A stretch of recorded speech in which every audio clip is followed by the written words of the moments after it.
नमस्कार। RRC news के हिंदी समाचार बुलेटिन में मैं मानसी आपका स्वागत करती हूँ। सबसे पहले एक नजर आज की सुर्खियों पर। हेडलाइंस प्रस्तुतकर्ता Marcus, the readymade multibrand showroom. सर्वोत्तम quality, fresh stock, latest designs, reasonable rate. LRT college road, Raghuvanshi Mangal Karyalaya के बाजू में, अकोला। दिसंबर के मध्य में महानगर पालिका चुनाव की होगी घोषणा। महानगर पालिका आयुक्त की मुंबई में हुई महत्वपूर्ण बैठक।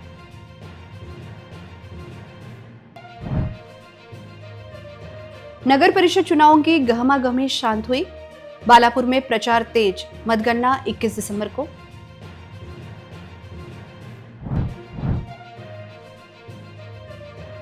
मतदाता सूची में पहली बार हजारों आपत्तियां। अकोला महानगर पालिका आयुक्त की ओर से कार्रवाई 0।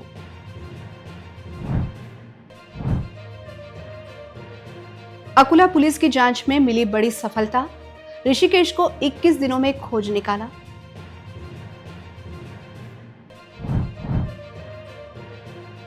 दत्त जयंती के उपलक्ष्य में शहर के मंदिरों में रोशनी। हर तरफ श्रीपाद वल्लभ दिगंबर का जयघोष। अब समाचार विस्तार से। नगर परिषद चुनाव के परिणामों की तारीखें बदलने से आगामी जिला परिषद और महानगर पालिका चुनावों का कार्यक्रम घोषित करने की चुनाव आयोग की योजना डगमगा गई थी। इसलिए अब चुनाव आयोग जल्द ही एक महत्वपूर्ण निर्णय ले सकता है। इसके तहत राज्य में जिला परिषद चुनावों से पहले महानगर पालिकाओं के चुनाव हो सकते हैं। चुनाव आयोग ने पहले चरण में नगर परिषद, नगर पंचायत के चुनाव, दूसरे चरण में जिला परिषद और तीसरे चरण में महानगर पालिका के चुनाव कराने का फैसला किया था।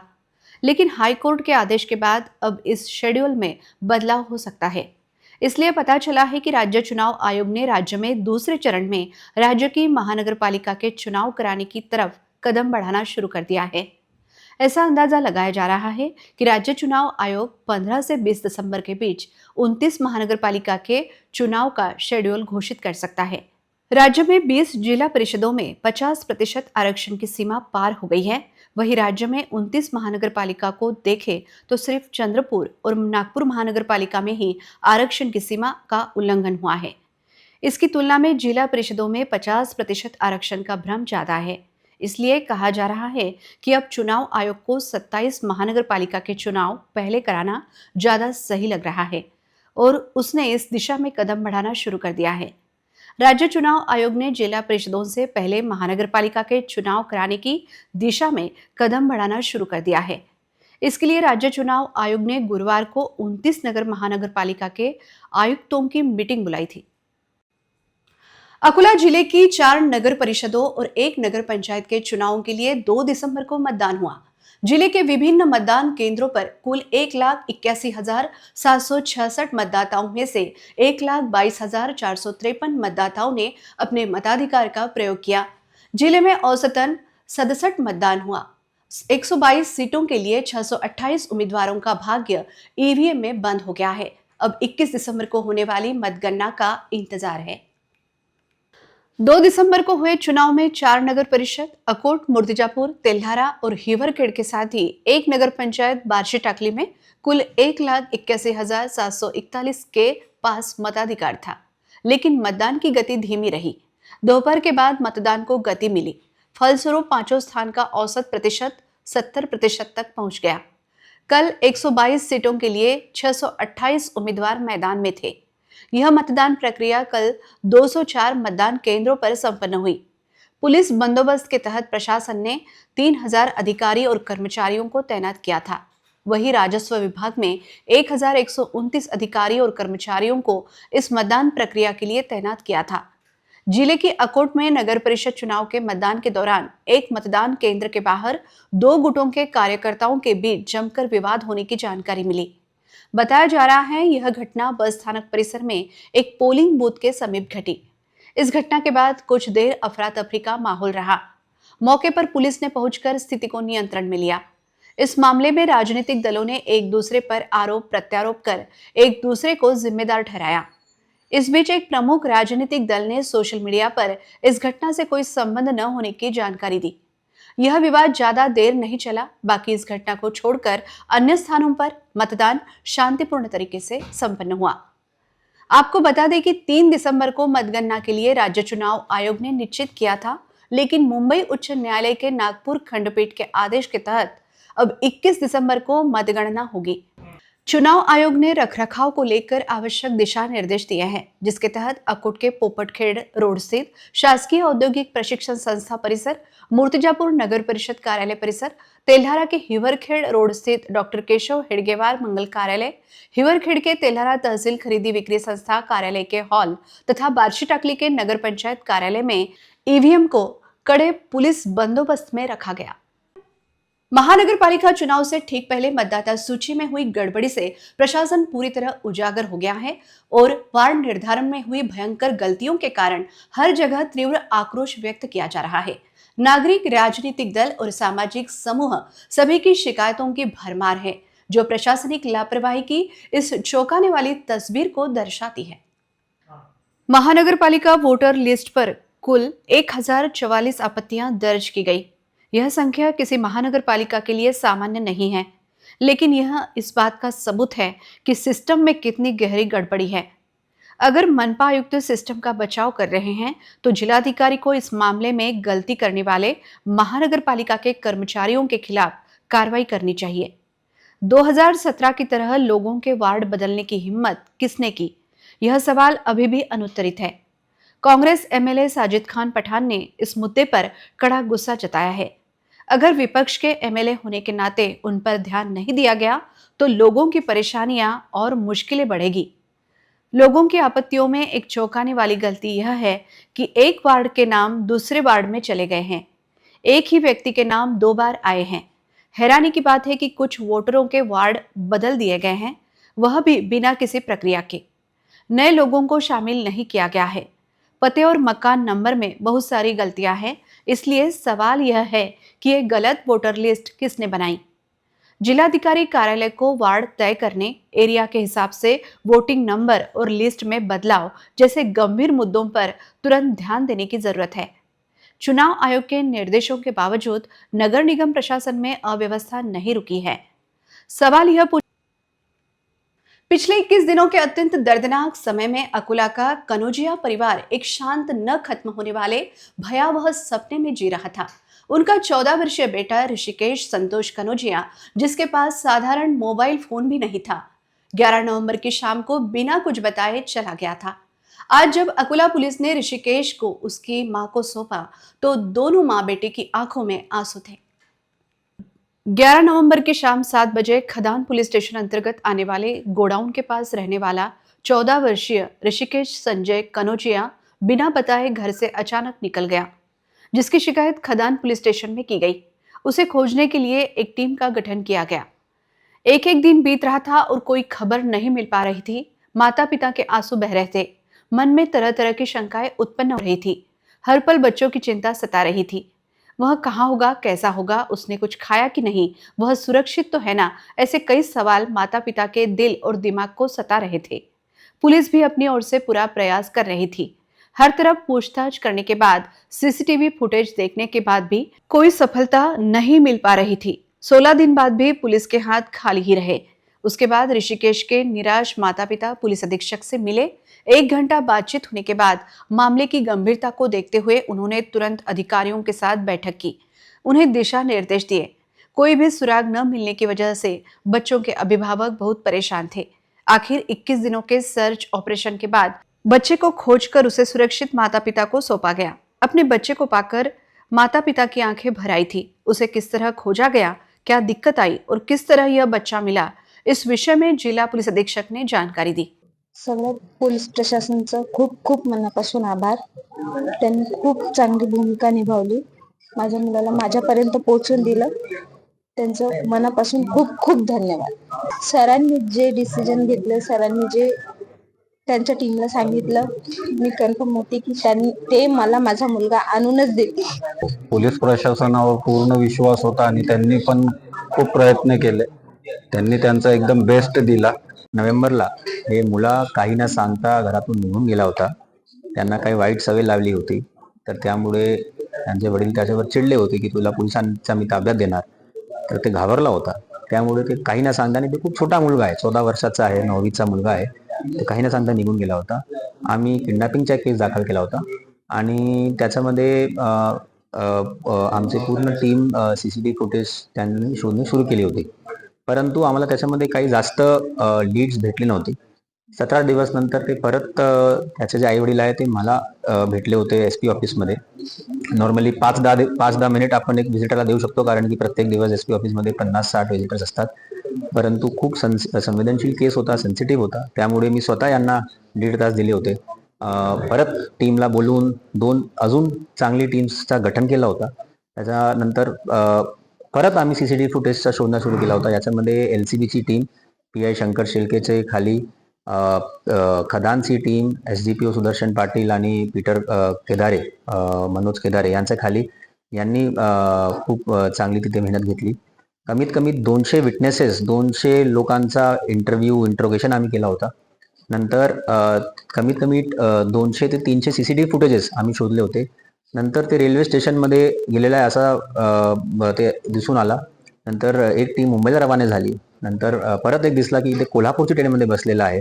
तर कोल्हापूरची ट्रेनमध्ये बसून आमची टीम गेली होती आणि कोल्हापूरपर्यंत प्रत्येक जिल्हा जे येतात, म्हणजे हिंगोली, वाशिम, हिंगोली, परभणी, धाराशिव, सर्व तिथे जे जे काही जिल्हे येऊ शकतात, तर प्रत्येक जिल्हा, असे 7 जिल्ह्यामध्ये टीम उतरली होती. स्टेशनमध्ये बघितलं होतं CCTV फुटेजेस.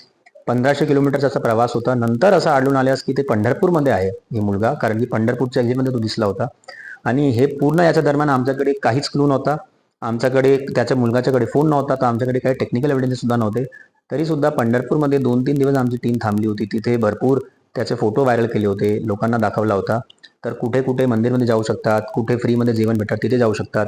तर काल आमची टीमला यश भेटलेला आहे आणि तो मुलगा आमची टीमला भेटलेला होता. म्हणजे नंतर आज ते आणून त्याचे आई वडिलांच्या ताब्यात दिलेला आहे. एक उत्तम उदाहरण आहे अकोला पोलीस दलांचा, की म्हणजे काय जर आपण मनावर घेतला तर कोणताही टार्गेट असो, कोणताही चॅलेंज असो, आपण अचीव करू शकतो. आणि लोकांना खरोखर जे न्याय देण्याची आमची जबाबदारी आहे हे आज पार पाडलेली आहे. आणि असे अजून जे काही इश्यूज असतील, कारण की हे पूर्ण दरम्यान आमच्याकडे भरपूर तणाव सुद्धा होता. लोकल बॉडी इलेक्शन्स होते, आमचा बंदोबस्त होता, आउटस्ट्रेच होते आमचे रिसोर्सेस. तरी सुद्धा आमचे सर्व कर्मचारी अधिकाऱ्यांनी खूप चांगली मेहनत घेतलेली आहे. आणि आज खरोखर खूप आनंद वाटलेला आहे. म्हणजे त्यांचे आई वडील यांना बघून ते खूप समाधानी आहे. आणि असंच आम्ही काम करत राहणार. आणि फक्त एक लोकांनी संयम ठेवायचा आहे. आणि नक्कीच जे जे काही शक्य असेल आम्ही नक्कीच करू. हिंद दी चादर श्री गुरु तेग बहादुर के 350वें शहीदी समागम वर्ष के उपलक्ष्य में 7 दिसंबर को नागपुर में एक भव्य कार्यक्रम आयोजित किया जाएगा। जिले के सैकड़ों श्रद्धालु नागपुर जाएंगे। इसी उपलक्ष्य में अकोला शहर में 3 दिसंबर को दोपहर गुरुद्वारा सिंह सभा से मोटरसाइकिल रैली निकाली गई। रैली रेलवे स्टेशन चौक इलाके से श्री गुरुद्वारा से शुरू हुई। बहुत उत्साह और जोश था। गाड़ियों पर भगवा झंडे लगे हुए थे। रैली जिला न्यायालय, सातो चौक, राउतवाड़ी चौक, रतनलाल प्लॉट, नेहरू उद्यान, गोरक्षण रोड, कोलखेड़ से Sindhi camp, Ashok Vatika, bus stand, Chandekar चौक, गांधी चौक, तहसील ऑफिस, जिलाधिकारी कार्यालय होते हुए न्यू राधाकृष्ण प्लॉट के गुरुद्वारे पर खत्म हुई। इसमें बड़ी संख्या में समाज के लोग शामिल हुए। रैली में सिख, सिकलीगर, बंजारा, लबाना, वाल्मीकि, मोहयाल, सिंधी आदि बड़ी संख्या में शामिल हुए। अकोला महानगर पालिका के जल आपूर्ति विभाग की ढीली योजना, शहर में अमृत योजना के तहत बिछाई गई घटिया जलवाहिनी और पर्याप्त टांकियों के अभाव में बिगड़ी हुई जल आपूर्ति की समस्या बनी हुई है। ऐसे में अब मनपा ने जीगांव से पानी लाने का उपक्रम शुरू किया है। शहर की आबादी दिन ब दिन बढ़ रही है, नई बस्तियां बस रही हैं, उसी हिसाब से पानी की डिमांड भी बढ़ रही है और महान का पानी वितरण सिस्टम रेगुलर ठीक से काम नहीं कर रहा है। ऐसे में अकोला महानगर पालिका ने महान डैम से कम और अनियमित पानी वितरण को ध्यान में रखते हुए जीगांव प्रोजेक्ट से पानी लेने की हिम्मत दिखाई है। केंद्र सरकार द्वारा स्पॉन्सर्ड अमृत 2.0 के तहत अकोला शहर की बढ़ी हुई जल वितरण योजना ने अब असली रफ्तार पकड़ ली है। 218 करोड़ रुपए का फंड मंजूर होने के बाद नगर निगम ने कॉन्ट्रैक्टर को वर्क ऑर्डर जारी कर दिया है। इस योजना के तहत पहुर पूर्णा से नीमकरदा मार्ग पर 1150 मिलीमीटर व्यास वाली 31.90 किलोमीटर लंबी मुख्य पानी की पाइपलाइन बिछाई जाएगी। महानगर पालिका का दावा है कि यह पानी की पाइपलाइन शहर के अलग अलग हिस्सों में बढ़ी हुई कैपेसिटी के साथ पानी सप्लाई करने में बहुत जरूरी होगी और भविष्य में पानी की कमी से बचने में मदद करेगी। जबकि महान से रेगुलर पानी की सप्लाई नहीं हो रही है, तो यह पूछा जा रहा है कि जिगांव के पानी का क्या किया जाएगा। जिले में चल रहे अवैध धंधों को जड़ से खत्म करने के लिए पुलिस प्रशासन द्वारा ऑपरेशन प्रहार अभियान चलाया जा रहा है। इसके तहत अवैध गैस रिफिलिंग करते हुए 2 लोगों को गिरफ्तार किया गया है। स्थानीय अपराध शाखा को मिली गुप्त जानकारी के अनुसार अकोट फाइल पुलिस के हद में आने वाले अकोट रोड पर स्थित ग्रीन पार्क के सामने लक्ष्मी कॉलोनी में घरेलू सिलेंडर से अवैध रूप से वाहनों में गैस भरने का खतरनाक धोखादायक व्यवसाय चल रहा था। सहायक पुलिस निरीक्षक विजय चौहान इन्होंने पंचों की उपस्थिति में कार्रवाई करते हुए अवैध तरीके से गैस भरते हुए 2 आरोपियों को गिरफ्तार किया, जिसमें 52 वर्षीय फारूक खान अयूब खान और 19 वर्षीय सैयद फरहान सैयद वाजिउद्दीन को हिरासत में लिया। दोनों आरोपी एक इलेक्ट्रिक मोटर पंप, प्लास्टिक की नली और नोजल की सहायता से घरेलू सिलेंडर गैस से ऑटो में गैस भरते हुए पाए गए। यह हरकत धोखादायक और नागरिकों की जान से खेलने जैसा है, जिस वजह से उन्हें गिरफ्तार किया गया। उनके पास से HP और भारत गैस कंपनी के 19 घरेलू सिलेंडर, एक HP हॉर्स गैस भरने की 2 मशीन, नली, इलेक्ट्रिक वजन काटा 2, ऐसा कुल मिलाकर 37,500 रुपए का मुद्देमाल जब्त किया गया। आरोपियों के खिलाफ विभिन्न धाराओं के तहत अपराध दर्ज किया गया है। नागरिकों से आह्वान किया गया है, कहीं आपको इस तरह नागरिकों को जान खतरे में डालने वाले व्यवसाय करते हुए कोई दिखाई दे तो तुरंत पुलिस को जानकारी दे। अकोट में संत गजानन महाराज की पालकी का आज अकोट ग्रामीण पुलिस स्टेशन में जोश और उत्साह के साथ स्वागत किया गया। परिसर में गणगण गणात बोते का जय घोष गूंज रहा था और थानेदार जुनघरे और PSI काटोले मैडम की उपस्थिति में पालकी का आगमन हुआ।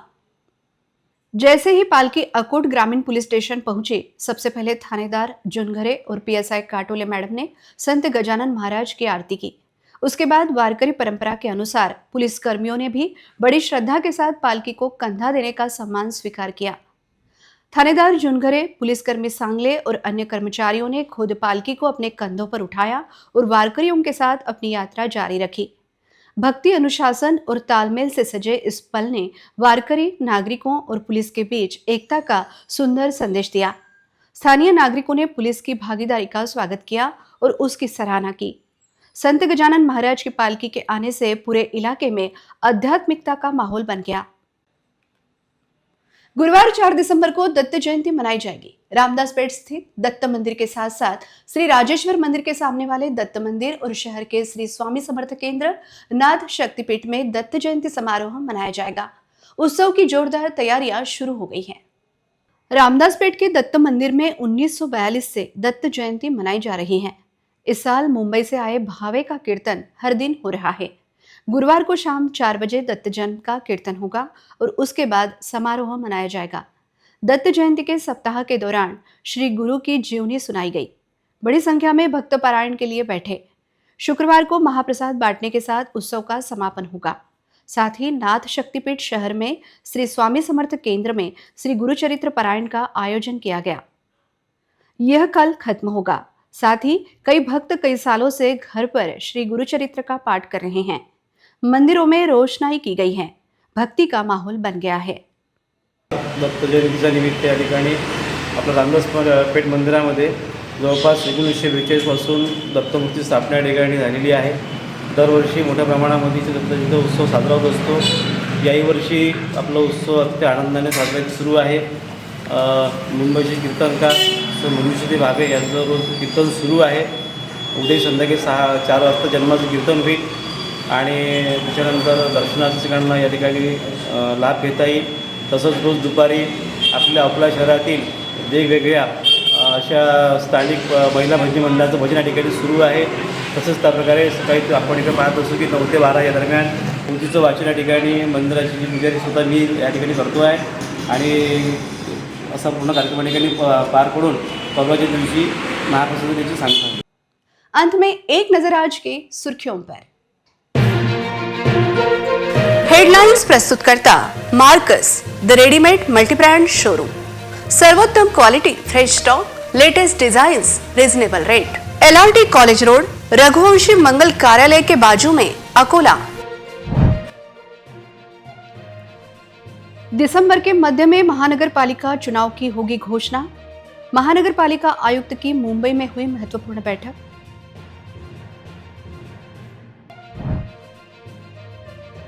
नगर परिषद चुनावों की गहमागहमी शांत हुई। बालापुर में प्रचार तेज, मतगणना 21 दिसंबर को।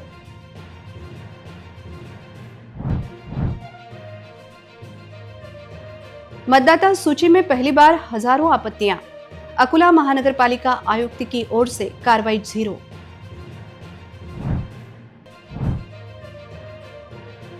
अकोला पुलिस की जांच में मिली बड़ी सफलता।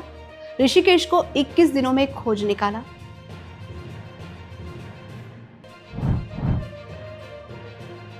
दत्त जयंती के उपलक्ष्य में शहर के मंदिरों में रोशनी। हर तरफ श्रीपाद वल्लभ दिगंबर का जय घोष। समाचार के लिए देखते रहिए RRC न्यूज। जिन दर्शकों ने अभी तक RRC का यूट्यूब चैनल सब्सक्राइब नहीं किया, उन्होंने वह सब्सक्राइब करना चाहिए। फिर मिलते हैं शहर की ताजा जानकारी और महत्वपूर्ण घटनाओं के साथ। नमस्कार।